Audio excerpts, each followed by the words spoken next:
പടച്ചതമ്പുരാനെ ഇപ്പണ്ടാരിവിടെ ഉണ്ടോ? വാസുമാമ, എടോ പ്രകാശ, നിന്നോടൊരു കാര്യം പറഞ്ഞിട്ട് നീ ആ വഴിക്ക് നോക്കിയില്ലല്ലോ. എന്താ വാസുമാമ? ഓ ഇപ്പൊ അങ്ങനെയായില്ലേ. ബീനയ്ക്ക് ഒരു നല്ല ആലോചന കൊണ്ടുവരണമെന്ന് പറഞ്ഞിട്ട് എത്ര ആയടാ. വരുന്നതൊക്കെ ഓരോ ന്യായങ്ങൾ പറഞ്ഞ് അവള് മടക്കുക. ഹൈ, ഞാൻ മറന്നിട്ടൊന്നുമില്ല, നോക്കണുണ്ട്. പെണ്ണ് ഡോക്ടറാന്ന് പറയുമ്പോഴ അങ്ങോട്ട് ഒക്കാത്തത്.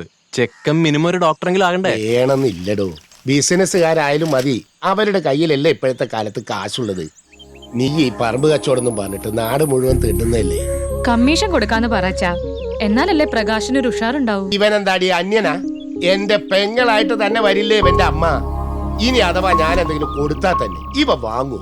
രണ്ട് കൈ നീട്ടി വാങ്ങും. അതല്ലേ മൂപ്പരുടെ പ്രൊഫഷൻ. നമുക്കൊരാളെ സംഘടിപ്പിക്കാൻ വാസുമാമ. ഈ റിയൽ എസ്റ്റേറ്റിൽ കളിക്കുന്ന ചില മിടുക്കന്മാരെ എനിക്ക് പരിചയമുണ്ട്. അതിലൊരു ചെറുപ്പക്കാരൻ നാളെയോ മറ്റന്നാളോ തന്നെ കോടീശ്വരനാകാൻ ചാൻസ് ഉള്ള. നാളെയോ മറ്റന്നാളോ കോടീശ്വരനാവേ? എങ്ങനെ? അതാണല്ലോ മാമ ഈ ഫീൽഡിന്റെ ഒരു പ്രത്യേകത. കണ്ണടച്ച് തുറക്കുമ്പോഴല്ലേ ഓരോരുത്തർ പിച്ചക്കാരാവുന്നത്. അതെ, അമ്മ അകത്ത് അന്വേഷിക്കണ്ടായിരുന്നു. ഒന്ന് ചെല്ല്, ചുമ്മാ അവിടെ നിന്ന് ബടായി അടിക്കാണ്ട്. എന്നാ പിന്നെ ഞാന് ഒന്ന് അമ്മയെ കണ്ടിട്ട്